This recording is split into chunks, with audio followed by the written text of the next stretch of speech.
Mulazim! Huy!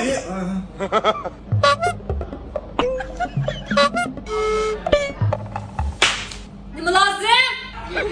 Sen işçi qarab turdi ya.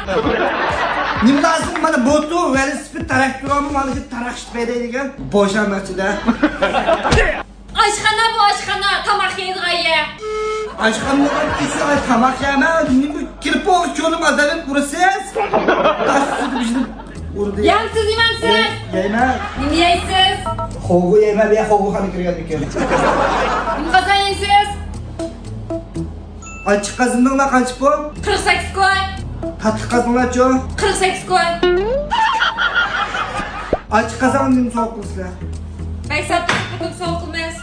Tatlı qazanchi. Beksatda qutuq sovuq qilmaysiz. Hey, nim bir masal ish qilib tegizingirsa. Nima qilmaysan? Yemsiz? Deyna, nima bir masal ish qilib tegizingir padan. Açık qazan bizning javob ber. Hamda demamsiz açık qazan javob beradi. A tatlı qazanchi. O bizning javob ber. Qaylisiz? Açık. Tatlı qazanmi, açık qazanmi? Tatlı açık.